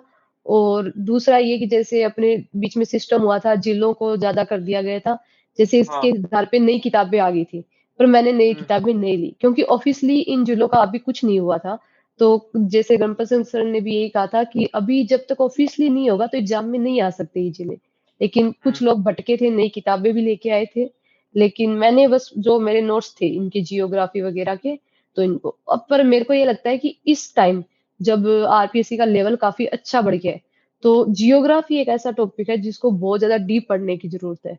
जियोग्राफी के टॉपिक जैसे जलवायु, इन्होंने काफी ऐसे हम्म। जलवायु के क्वेश्चन दिए थे, जो आर्थिक हाँ। समीक्षा जो हर साल आती है अपनी, उसके आधार पे पूछ लिया। कृषि का भी इन्होंने हर साल के आधार पे पूछा था, जिसे करंट से रिलेट करके। हम्म। तो आप हिस्ट्री वगैरह कहीं से पढ़ सकते हो, लेकिन जियोग्राफी में ये बोलती हूँ अब कोई ऑथेंटिक बुक और विनय प्लस जी, मैं आर्थिक इंटरव्यू में एक समीक्षा, बार। हाँ। और ऑथेंटिक बुक लो आप, या फिर आर्थिक समीक्षा जो हर साल अपनी आती है, उसको देखो, क्योंकि उससे भी जियोग्राफी के क्वेश्चन इस बार पूछे जा रहे हैं। तो जियोग्राफी का डीप पढ़ने की जरूरत है सबको। कला संस्कृति जैसे पहले थी वैसे ही अब आ रही है, कोई दिक्कत नहीं आ रहा। जियोग्राफी डीप की जरूरत है अभी। ठीक है, मतलब आपने जो ये सोर्सेज थे, जो भी, मैं सिंपल सा एक पॉइंट में इसको कंक्लूड करता हूँ कि जो भी आप पढ़ो, अगर वो आपने पहले बढ़िया से पढ़ रखा है ना, तो आप उसको वहीं से पढ़ो, वो सोर्स चेंज मत करो। आपको लगता है इस टॉपिक में थोड़ा और पढ़ने की जरूरत है, तो आप उसको कहीं नोट से पढ़ लो। नोट से काम नहीं चले तो आप बुक लेक्चर पे जा सकते हो, ठीक है। प्लस पीवाईक्यू मोस्ट है, पीवाईक्यू आपको करने ही करने पड़ेंगे, है ना। इसके बाद अपनी जियोग्राफी की बात हो गई, हिस्ट्री की बात हो गई। अब अपने चलते हैं general part, math, science, reasoning, और इसके अलावा हिंदी इंग्लिश, है ना। 5 सब्जेक्ट के अलग बुक होते हैं। इनके बारे में आपने कहाँ से पढ़ा, क्या पढ़ा? जैसे हिंदी, और हिंदी तो मैंने जैसे अपने व्याकरण वाली बुक आती है हमेशा से ही, जो अपने पास है 9 से वाली, मैंने वहीं से की थी फिर से। मैंने उसको हम्म। नोट्स नहीं बनाया, लेकिन सारे टॉपिक मैंने बार बार मल्टीपल टाइम व्याकरण से ही कर लिए थे। इंग्लिश के मैंने जैसे गणपत सर के ऐप के अंदर जो टीचर करा रहे थे हमें इंग्लिश, इंग्लिश के मैंने नोट्स नहीं बनाए, मैंने उनके रूल लिख लिए थे, जैसे टेंस से रिलेटेड रूल हो गए, और बाकी जो टॉपिक थे चाहे प्रीपोजिशन हो, इनसे तो मैंने रूल लिखी और वो शॉर्ट में लिख लिए। और मैंने उन रूल को बार बार पढ़ा था। मेरे को सबसे बड़ा फायदा इंग्लिश से और मैथ से सबसे ज्यादा हुआ था, कि मैंने इंग्लिश के तो रूल अच्छे से किए थे, और मैथ के जैसे अपने पास एक बुक है, किनकी है मेरे को याद नहीं आ रही। रामनिवास मथुरिया कह रहे हो या रामनिवास आर एस अग्रवाल माथुरिया कह रहे हो? नहीं, रामनिवास माथुरिया, हाँ। जो हमेशा से ही मैंने पिछली बार भी सारे टॉपिक उन्हीं की किताब से किए थे। इस बार भी मैंने वही किए। मैंने क्वेश्चंस मैथ के बहुत निकाले कि मेरी मैथ इतनी स्ट्रांग नहीं थी, मेरे को पता है। पर मेरे को हम्म। इतना पता है कि ज्यादा लेवल नहीं आता मैथ का। फर्स्ट ग्रेड हम्म। के अंदर इतना ज्यादा लेवल नहीं आता, क्योंकि रीजनिंग भी साथ में आती है। तो मैंने वो किए थे। तो एक साइंस है, अब साइंस का मेरे को पता है कि अगर 4 क्वेश्चन आ रहे हैं ना, तो मेरे से मुश्किल से एक होगा, 3 नहीं होने वाले। क्यों, वो बहुत ज्यादा डीप पूछ लेते हैं। पर मैंने क्या किया, साइंस को छोड़ा नहीं। मैंने जितने भी टॉपिक थे साइंस के, उन सबका बेसिक समझ के और उनके नोट्स बना लिए थे। और मेरे को पता था कि होना तो एक ही क्वेश्चन है, लेकिन मैंने इस एक क्वेश्चन के लिए भी हर बार, चाहे लास्ट टाइम भी मैंने अच्छे से की थी साइंस, इस टाइम से हुआ एक क्वेश्चन था, लेकिन मेरे को पता है एक क्वेश्चन भी बहुत इंपॉर्टेंट हो जाता है साइंस के लिए। हम्म। तो साइंस मैं बोल सकती हूँ कि आप टॉपिक नहीं छोड़ सकते कोई भी, कि भाई साइंस में ये नहीं आ रहा, ये बेसिक सबका पढ़ो, तो बेसिक भी एक क्वेश्चन आता है उसमें। और मैथ नहीं छोड़ सकते, क्योंकि बिना मैथ के क्वेश्चन ही नहीं, मैथ और रीजनिंग के मिला के 10 क्वेश्चन होते हैं। तो मेरे लिए ये मैथ और इंग्लिश, ये दोनों ज्यादा फायदेमंद रही थी, क्योंकि मैंने पढ़ा था अच्छे से। अगर मैथ या इंग्लिश में से मैं कुछ छोड़ती, तो मुझे नहीं लगता मैं 40% बन भी पाते। मैंने इन दोनों को अच्छे से किया था। और वो आप किसी भी बुक से कर सकते हो, जरूरी नहीं कि कोई क्लास देके। जो अपन 12th तक पढ़ते हैं, वो सारी बुक में इंग्लिश भी अच्छे से हो जाती है और मैथ भी अच्छे से हो जाती है। ठीक है, आपने रामनिवास मथुरिया बुक की बात की, वो बुक अपने घर में कितने सालों से पड़ी है? वो जब हम तब लेके आए थे, तो दीपक भैया ने तैयारी स्टार्ट की थी। मतलब कम से कम उस बुक को आज है ना, ज्यादा नहीं तो 9 साल हो गए, 9-10 साल उस बुक को हमें हो गए। ठीक है उन्होंने ना? स्टार्ट की थी। तो ऐसा जरूरी नहीं है आप हर बार नया कंटेंट लेके आए, कंटेंट नहीं बदलता है भाई। किताब का कवर चेंज करके आपको किताबें भेज दी जाती है, आप खरीद लेते हो, कंटेंट नहीं बदलेगा। मैथ्स जो डेवलप कर दी थी वही रहेगी, साइंस जो डेवलप कर दी वही रहेगी, कॉमर्स जो डेवलप कर दी वही रहेगी। चीजें नहीं बदलने वाली। ठीक है ना, कॉन्सेप्ट नहीं बदलने वाले। तो हर बार ये जरूरी नहीं है आपको नई किताब ही लेके आनी। ठीक है। अब एक अच्छी बात यहाँ पे ये थी कि जैसा कि आरती ने बताया कि साइंस इनकी बहुत ज्यादा तगड़ी नहीं थी। ठीक है ना, और सिंपल सी बात है, मैं अगर कॉमर्स पढ़ूंगा मुझे स्ट्रगल करना पड़ेगा, ये साइंस पढ़ेंगे इनको स्ट्रगल करना पड़ेगा। पर उस एक क्वेश्चन के लिए इन्होंने वो स्ट्रगल किया। ठीक है ना? और वो अगर एक दो क्वेश्चन नहीं करते ये स्ट्रगल, तो इनका जो इनकी जो मार्क्स है, शायद कितने क्वेश्चन हो गए थे आपके, 33, 34। 33, 34 क्वेश्चन हो गए थे, हाँ, नेगेटिव तो के ये बाद। 3-4 क्वेश्चन डाउट में जाते तो सिलेक्शन भी डाउट में चला जाता। ठीक है ना? इसलिए आपको जो जिस जिसके हिस्से की जितनी मेहनत है ना, उस एक क्वेश्चन के लिए भी जो हिस्सा मेहनत का आपके हिस्से में है ना, वो मेहनत आपको करके जानी चाहिए। ठीक है? और जो किया हुआ है उसको आप रिवाइज करो, नया उसमें ऐड कर लो, पर उसको रिप्लेस मत करो आप। ठीक है? अब चलते हैं अपने मैनेजमेंट की तरफ। मैनेजमेंट आपने कहाँ से पढ़ी? स्कूल मैनेजमेंट जो मैं आती है। मैं तीनों को साथ ही बताती हूँ। मैंने तीनों एक तरीके से, मैनेजमेंट, पॉलिटिकल साइंस और साइको, ये तीनों ही मैंने सर के ऐप से, जो हमें टीचर करा रहे थे, मैंने उन्हीं से की। मैंने इनके नोट्स बनाए थे, क्योंकि मेरे को हम्म। लगता है कि साइकोलॉजी एक ऐसा टॉपिक है, बिना नोट्स के साइकोलॉजी नहीं होगी, कि भाई समझ लिया। मैनेजमेंट वगैरह की इनकी अच्छे से बुक आती है, कोई भी आप बुक फॉलो कर सकते हो। लेकिन साइकोलॉजी की मुझे लगता है, जैसे लास्ट टाइम मैंने कोई बुक फॉलो की थी, मुझे इतना फायदा नहीं मिला था साइकोलॉजी में। बात प्रकाशन बाय वंदना दत्तन, इसका फायदा मुझे मुझे मिला था। मुझे इतना फायदा उसमें नहीं लगा। मेरे ना मुझे इतना ज्यादा समझ आया। लेकिन साइकोलॉजी की मैंने सारी क्लासेस ली थी, क्योंकि मुझे डाउट था खुद पे कि मेरे को साइकोलॉजी समझ अच्छे नहीं आ रही, लेकिन मैंने सारे लेक्चर्स लिए। उसके बाद मेरी साइकोलॉजी काफी अच्छी हुई थी। और मैनेजमेंट भी मैंने सर के ऐप से की थी, और पॉलिटिकल साइंस मैंने डीप की थी भाई। पॉलिटिकल साइंस के क्वेश्चन बहुत ज्यादा डीप आ रहे थे, तो मैंने अच्छे से एक एक क्वेश्चंस के लिए उसको बहुत अच्छे से नोट्स बनाए थे। पॉलिटिकल साइंस भी मैंने सर के ऐप से ही की थी। पीवाईक्यू दोनों में। मैनेजमेंट के जैसे पीवाईक्यू थे, तो वो तो जैसे मैंने एक तो किया था, मुकेश पंचोली सर की बुक आती है, उसमें काफी क्वेश्चंस है। मैंने सिर्फ क्वेश्चंस किए थे उससे। जो वाली और बुक अपने साथ लेके आए थे वो हाँ, वाली। यस, वो वाली। मैंने ठीक है। क्वेश्चंस किए थे, कंटेंट वापस नहीं पढ़ा उसमें से मैंने सर का ही कंटेंट रखा और क्वेश्चंस उससे किए थे। पॉलिटिकल साइंस के मैंने टॉपिक वाइज क्वेश्चन किए थे यूट्यूब से। पूरा यूट्यूब ठीक है। भरा पड़ा है पॉलिटिकल साइंस के क्वेश्चनों से, बिल्कुल। तो वहां से करना बहुत अच्छी बात है। वो अच्छे से हो जाता है, आपको कुछ नई चीज सीखने को मिलती है। और साइकोलॉजी के क्वेश्चंस मैंने, क्वेश्चंस के लिए स्पेशली धीर सिंह दाबाई जैसे यूट्यूब पे कराते रहते हैं सर, वो हम्म। टाइम टाइम से काफी क्वेश्चन कराते हैं टॉपिक के। तो मैंने वहां से उनके क्वेश्चंस फॉलो किए थे, बस कंटेंट नहीं किया, सिर्फ क्वेश्चंस देखे थे। ठीक है। और इसके लिए बात करें मैनेजमेंट के लिए, क्या आपने वो एस यादव की जो बुक आती है, कलाम पब्लिकेशन की आती है शायद, है ना? ट्यूशन वाली जो बुक होती है, वो भी आपने हाँ, देखी थी? वो जो लास्ट टाइम वाली थी अपने पास कि भई अपने सिर्फ़ ट्यूशन्स के लिए फ़ोटोकॉपी कुछ करवाई हुई थी, बस वही हम्म। ट्यूशन्स किए थे फिर से। ठीक है, मतलब कंटेंट आपने बहुत कम चेंज किया था, है ना? मैंने चेंज नहीं किया ज़्यादा। ठीक है, तो कोई सब्जेक्ट बचा है अपना, या आपने सबने सब पे अभी बात कर ली? सब पे होगी, एक करंट है कि आप हाँ, करंट कहाँ करंट से पे है। करते हो? लास्ट टाइम जैसे अपन ने करंट किया था, तो वो रवि हिस्ट्री सर से किया 360 था, से। हरी सिक्स, लेकिन सर को इस बार टाइम नहीं मिला तो उन्होंने अपलोड नहीं किए। तो मैंने करंट के लिए क्रोनोलॉजी यूज़ की थी इस बार। कि मुझे सही लगी क्रोनोलॉजी, क्यों वो टॉपिक वाइज़ आती है और 1-2 क्रोनोलॉजी पढ़ने के बाद मुझे समझ आने लग गया था। बाकी इस बार करंट का मुझे नहीं लगता इतना बड़ा रोल था, क्योंकि करंट के क्वेश्चन इस तरीके से आ रहे थे कि वो सभी के लिए ऐसे थे कि कहाँ से आ रहे हैं। तो हम्म। करंट का भई सबका अपना-अपना होता है, जैसे सर ने भी करवाया था, गणपत सर ने भी करवाया था, अदर्स टीचर्स ने भी करवाए थे। लेकिन करंट इस बार ज़्यादातर जो अपने न्यूज़पेपर की हेडलाइन्स वग़ैरह होती है, जो अपन ध्यान नहीं देते, कोई किसी चीज़ का अगर प्रधानमंत्री जी ने कुछ लोकार्पण किया, वो अखबार में फ़ोटो आती है, फ्रंट पेज पे आती है, लेकिन अपन हम्म। इग्नोर कर रहे हैं। लेकिन मैंने खुद देखा है उनके क्वेश्चन्स आए हुए हैं इस बार, काफ़ी क्वेश्चन्स आए हुए हैं। तो करंट का इस बार मेरे को इतना फ़ायदा नहीं मिला था, काफ़ी ज़्यादा नहीं मिला। बट हाँ, मैंने किया इस बार क्रोनोलॉजी से था, पूरा अंतर्राष्ट्रीय क्रोनोलॉजी से। ठीक है, क्रोनोलॉजी, और क्रोनोलॉजी से किया आपने, ठीक है, बहुत सारे स्टूडेंट से करते हैं, 80% तक स्टूडेंट क्रोनोलॉजी से करते हैं। कुछ मेरे जैसे बच गए, जिन्हें लगता है मुझे क्रोनोलॉजी नहीं पढ़नी आती, तो वो किसी ऐप का सहारा लेके पढ़ लेते हैं। कोई दोनों में ही इशू नहीं है। बहुत सारे स्टूडेंट अखबार पढ़ते हैं, या बहुत सारी मल्टीपल बुक पढ़ते हैं करंट के लिए। क्या ये सही है? आपको क्या लगता है? नहीं, मुझे लगता है करंट के लिए एक ही चीज़ फ़ॉलो करो, अगर आप अखबार भी पढ़ रहे हो, तो अखबार को अच्छे से कि भई 1-2 अखबार ले लो, वो अच्छे से कर लो। या क्रोनोलॉजी पढ़े हम्म। तो सिर्फ़ क्रोनोलॉजी, कोई भी एक ही चीज़ फ़ॉलो करो। क्यों ये नहीं बिल्कुल। हो सकता कि कोई एक ही टीचर है, उसी के कंटेंट से 10 आगे, नहीं। एक टीचर से 3 आगे तो दूसरे जो टीचर का है, उससे भी कहीं न कहीं 2 या 3 क्वेश्चन आते हैं। कंटेंट एक ही होगा। ठीक है, और रिवीजन को आप कितना बड़ा रोल मानते हैं? मैं रिवीजन को बहुत बड़ा रोल मानती हूँ, क्योंकि मैंने सब्जेक्ट का भी रिवीजन, जैसे मेरा सब्जेक्ट पहले से हुआ था, लेकिन जैसे लास्ट बार मैंने एग्जाम दिया, तो मैंने उसको एनालाइज किया, तो मेरे को पता चल गया था भाई सब्जेक्ट में कहाँ गड़बड़ हो रही थी।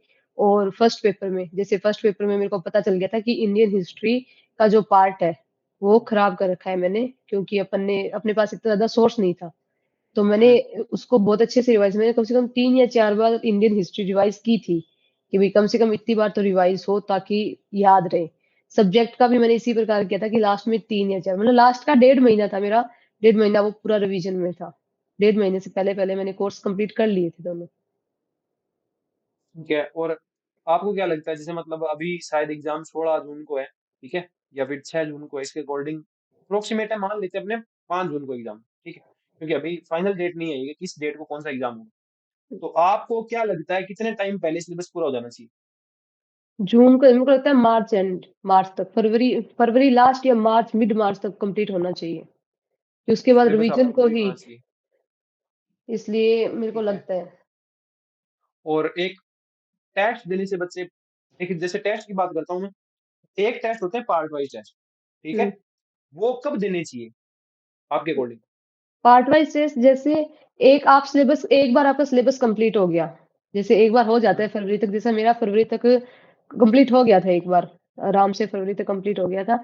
उसके बाद मैंने जैसे पार्ट वाइज़ एक-एक टॉपिक के नहीं, जैसे हर एक पार्ट के क्वेश्चन्स के हिसाब से शेड्यूल टीचर सेट कर देते हैं। उन सेट करने के बाद हम जब टेस्ट देते हैं कि भई इस टॉपिक, इस पार्ट से ये टॉपिक है, इंग्लिश से, ये हिंदी से, तो मैंने वो दिए थे। वो मेरे मार्च एंडिंग तक खत्म हो गए थे अच्छे से। उसके बाद मैंने पार्ट वाइज़ दिया। उसका फ़ायदा ये था कि पार्ट वाइज़ से रिवीज़न हो जाता है एक बार फिर से, कि आप जैसे-जैसे हर टॉपिक करते हो ना, तो वैसे रिवीज़न। लेकिन एक बार जैसे सारा पार्ट हो गया, उसके बाद पार्ट वाइज़ नहीं देना चाहिए, उसके बाद तो फुल लेंथ ही देना चाहिए। क्यों? पार्ट वाइज़ में ये हो जाता है कि आपका कोई एक पार्ट स्ट्रॉन्ग है, तो नंबर ठीक आ जाते हैं, पता चल जाता है कि हाँ। भई ठीक है। लेकिन जब फुल लेंथ देते हैं ना एग्ज़ाम, तब पता चलता है कि भई फुल लेंथ के अंदर हमें कौन-सा टॉपिक याद आ रहा है, नहीं आ रहा, उसमें सही होता है। और दूसरा, फुल लेंथ टेस्ट दोनों ही देने चाहिए मेरे हिसाब से, तो जैसे ऑनलाइन अपने टेस्ट सीरीज़ देते हैं, मैंने भी दी थी। मैंने साथ में ओएमआर शीट पे भी दिया था, क्योंकि उसमें टाइम लगता है। ओएमआर शीट में काफ़ी टाइम लगता है, और ऑनलाइन में टाइम नहीं लगता अपन को, बच जाता है टाइम। लेकिन मुझे लगता है कम से कम 5 या 6 आपको full length test OMR sheet पे देने चाहिए। ताकि वो पता चले कि हमें कितना टाइम मिल रहा है। उससे भी टाइम कैलकुलेशन में बहुत ज़्यादा हेल्प होती है। ठीक है। और ये जो आपने फुल लेंथ आप देखते थे, ठीक है? आपका स्कोर क्या रहता था फुल लेंथ में? आईएएस कितना रहा था? मिनिमम कितना रहा था? एवरेज मार्क्स कितने रहे थे पेपर 1 के लिए? वो पता चलता है कि भई पैटर्न किस तरीके से गणपत सर जो भी उनकी टीम पेपर बनाती थी, उनका लेवल काफ़ी अच्छा रहता है। तो उनका काफ़ी हमने एग्ज़ाम दिए थे, तो एक पेपर में जैसे 100 नंबर भी आ रहे हैं लास्ट में, तो एक पेपर में कहीं न कहीं हमारे लास्ट में ज़्यादा आते थे 62-64 ये नंबर भी आ रहे थे। तो सर के जो टेस्ट सीरीज़ थी मुझे काफ़ी अच्छी इसलिए लगी कि उनका लेवल अच्छा था और इस तरीके से थोड़ा विश्वास हो गया था कि भई ज़्यादा से ज़्यादा कितना भी लेवल का पेपर आ जाओ, 60 नंबर तो बन जाएँगे। क्योंकि सर ने हाँ, ऐसा लेवल भी तैयार कर रखा था। और सर की टेस्ट सीरीज़ का दूसरा फ़ायदा मुझे ये लगा कि कोई भी टेस्ट ऐसा नहीं था जिसको देने के बाद ओवर कॉन्फिडेंस फ़ील हो, कि भई इतने तो आ ही जाएँगे, नहीं था ऐसा। क्यों सर ने लेवल काफ़ी अच्छा रखा था और उससे मेरे को काफ़ी फ़ायदा हुआ था। तो मैंने इस तरीके से दिए थे, बाकी नंबर 100 लाना भी बहुत मुश्किल था उनकी टेस्ट सीरीज़ में तो। कुछ एक जैसे अदर टेस्ट दिए थे उसमें तो पता नहीं कभी 120 भी आ रहे थे, लेकिन मेरे को पता था लेवल इतना नहीं गिराएगी आरपीएससी, लेवल कहीं न कहीं ज़्यादा ही रखेगी। और उसके अलावा हमें फ़ायदा हुआ था कि जैसे हमारा एग्ज़ाम था 26 तारीख को, 26 को हुआ था और 23 वालों का जो एग्ज़ाम हमने देख लिया था कि भई लेवल बहुत अच्छा है, तो कहीं न कहीं माइंडसेट सेट हो गया था कि भई नेगेटिव ज़्यादा नहीं जा सकते, रिस्क बहुत ज़्यादा नहीं ले सकते कि लेवल काफ़ी अच्छा एग्ज़ाम का आ रहा है। तो मुझे लगता है वो फ़ायदा कहीं न कहीं 26 वालों को मिला है, काफ़ी बच्चों को मिला है। ओके। हम एक बात इसमें अपने और करते हैं कि जब आप पेपर दे रहे थे, ठीक है? पेपर से पहले आपका माइंडसेट क्या था? जैसे पेपर से पहले मैं आपको बोल रही हूँ, जैसे मैंने 23 वाला पेपर अच्छे से देखा था। मैथ के जैसे उस टाइम तो यही था, तो मैंने तेरे को मैथ के क्वेश्चंस भी दिखाए थे कि मेरे से सारे सॉल्व हो रहे थे मैथ के। एक क्वेश्चन सॉल्व नहीं हुआ था। तूने कहा ये लेंथी है, इस तरीका का क्वेश्चन आ भी जाए, तो तू उसे स्किप ही कर, टाइम ही खराब होगा, ऐसे सारे नहीं करने। तो एक तो मेरे पहले ही माइंडसेट ये हो गया था कि मैथ में अगर किसी भी क्वेश्चन में मेरे को ऐसा लग रहा है कि टाइम टेकिंग है, तो मैं वो स्किप ही करूँगी, ज़्यादा टाइम नहीं हुँ, लूँगी। दूसरा जैसे मैंने माइंडसेट ये रखा था कि लेवल तो इसी तरीके का ही आएगा आरपीएससी का, मुझे बहुत ज़्यादा रिस्क नहीं लेना है। तो जहाँ मेरे को फर्स्ट सेकंड राउंड में ऐसा लग रहा था कि हाँ, अब 40% हो रहे हैं, तो एक तो अच्छी बात ये थी मैंने ज़्यादा रिस्क नहीं लिया, पर मैंने गड़बड़ ये कर दी कि जिन क्वेश्चंस पे मुझे श्योर थी, वो भी मैं नहीं कर पाई, इस डर से कि कहीं 40% से नीचे ना आ जाऊँ। वो मेरी गलती थी, मेरे को बाद में भी पता चला कि नहीं, जो श्योर थे वो तो मेरे को करने ही चाहिए थे, वो तो चलो 40% अच्छे से बन गए, उसमें प्रॉब्लम नहीं आई, वरना प्रॉब्लम आती। बाकी मैंने रिस्क इस हिसाब से नहीं लिया कि भई 40% से नीचे चली जाऊँ। मैंने वो माइंडसेट रखा था क्योंकि मैंने 23 वाला एग्ज़ाम देखा था, तो वो माइंडसेट था कि किसी भी तरीके से ज़्यादा रिस्क नहीं लेना है, कि 2 में डाउट है, तो 2 में अगर 10 में डाउट है, तो मैं 5 ही करूँगी, 5 डाउट को मैं छोड़ूँगी। इस तरीके से मैंने माइंडसेट रखा था 40% के लिए। हाँ, जो अपने हमेशा बात करते हैं कि अगर आपको 4 ऑप्शन में से कोई 2 पे लग रहा है ये हो सकते हैं, तो आप कर सकते हो। अगर आपको लग रहा है 3 भी हो सकती है, ये भी हो सकता है, ये भी हो सकता है और हुँ, ये भी हो ही सकता है। कैसे न कैसे हो भी जाएगा, मतलब 1% चांस तो इसके भी होने का है। 3 में पहुँच गए तो आपको कोई क्वेश्चन नहीं करना, ठीक है? क्योंकि नेगेटिव मार्किंग है इसलिए कि तुक्का मारोगे तो आप नेगेटिव में ही आओगे। ठीक है? इसमें बिल्कुल। एक प्रोबेबिलिटी कॉन्सेप्ट लगता है, जो हम कभी और बात करेंगे, कि सही होने की संभावना 1/4 है। ठीक है? मतलब 4 करोगे तो 1 सही होगा, 3 गलत होंगे। और नेगेटिव मार्किंग जो है वो इस तरीके से सेट है कि 3 गलत होते ही 1 गया, तो कुल मिला के 0 पे ही पहुँचोगे। ठीक है हुँ, ना? तो कुल मिला के आपको नुकसान ही होने वाला है। ओके। और कोई पॉइंट आरती जो आपको लगता है कि हमने पेपर के अंदर सब्जेक्ट सारों की बात कर ली क्या हमने पेपर 1 के अंदर? Almost Hindi, English, math, reasoning हो गई, पॉलिटिकल हो गई, साइकोलॉजी मैने हो गई, मैनेजमेंट हो गई, मैनेजमेंट हो गया, करंट हो ठीक है? गया। करंट हो गया, हुँ। ठीक है? और आप क्या कहना चाहोगे जो स्टूडेंट पेपर 1 की तैयारी कर रहे हैं, ठीक है ना? या फिर किसी भी स्ट्रीम के अंदर, चाहे वो कॉमर्स हो, चाहे आर्ट हो, चाहे साइंस हो, ठीक है? जो तैयारी कर रहे हैं, ठीक है? और आर्ट वाले सोचते हैं साइंस वाले फ़ायदे में, क्योंकि मैथ आएगी, साइंस आएगी, ठीक है? और साइंस वाले सोचते हैं आर्ट वाले फ़ायदे में, जियोग्राफी आएगी, पॉलिटिकल आएगी और करंट वगैरह ये चीज़ें आएँगी, ठीक है? और ये दोनों ये सोचते हैं कि कॉमर्स वाले ये सोचते हैं कि ना तो मेरे साइंस आ रही, ना मेरा कॉमर्स आ रही इसमें, तो मैं इसमें कैसे डील करूँगा? इन सबको आप कंक्लूडेड वे से क्या कहना चाहोगे जो इनके जून 2026 वाले एग्ज़ाम में पेपर 1 में काम आए? तो कॉमर्स के लिए तो यही है कि आप कोई भी पार्ट स्किप नहीं कर सकते। साइंस वाले कर सकते हैं क्योंकि थोड़ा बहुत पार्ट स्किप होगा तो उनकी साइंस है, मैथ है, रीजनिंग है, वो कर लेंगे आराम से। और आर्ट वाले भी स्किप करते हैं, थोड़ा बहुत आ जाता है। लेकिन कॉमर्स के पास ये ऑप्शन है ही नहीं कि अगर आपने एक भी सब्जेक्ट स्किप किया और एक भी सब्जेक्ट स्किप करने की वजह से एक या दो नंबर या एक या दो क्वेश्चंस भी रह गए तो हम 40% से नीचे जाएंगे। जैसे हमारे से जस्ट पहले केमिस्ट्री का रिजल्ट आया था, उनकी मेरिट बहुत ज्यादा हाई गई है, जबकि एग्जाम तो वही 26 तारीख वाला ही था। लेकिन उनको केमिस्ट्री वालों को फायदा है कि उनके भी कुछ ना कुछ आ ही जाता है, मैथ वगैरह उनकी कहीं ना कहीं पड़ी होती है। कॉमर्स वालों को हुँ, दिक्कत इस बार सबसे बड़ी वही आई है कि जितने मेरे जानकार लोग हैं उन्होंने सबने सब्जेक्ट को स्किप किया है। मैथ को, साइंस को उन्होंने अच्छे से स्किप किया कि हमसे नहीं होगी। तो कॉमर्स को तो यही सोचना है कि आप स्किप कुछ भी नहीं कर सकते। अब तो ये है कि कोई भी स्ट्रीम का जो स्टूडेंट है वो स्किप नहीं कर सकता, क्यूआरपीसी का लेवल। दूसरा उन्होंने सिलेबस भी थोड़ा बहुत चेंज कर दिया, चाहे वो फर्स्ट पेपर हो, चाहे खुद के सब्जेक्ट का पेपर हो। तो आप अभी भी यही सोच के चल सकते हो कि जैसे रिजल्ट इस बार आ रहे हैं, मे बी नेक्स्ट जो रिजल्ट आएंगे जून के बाद, वो भी इसी तरीके को देखने को मिलेंगे क्योंकि उन्होंने सिलेबस चेंज किया है। कुछ ना कुछ उसका फर्क पड़ेगा आपके ऊपर।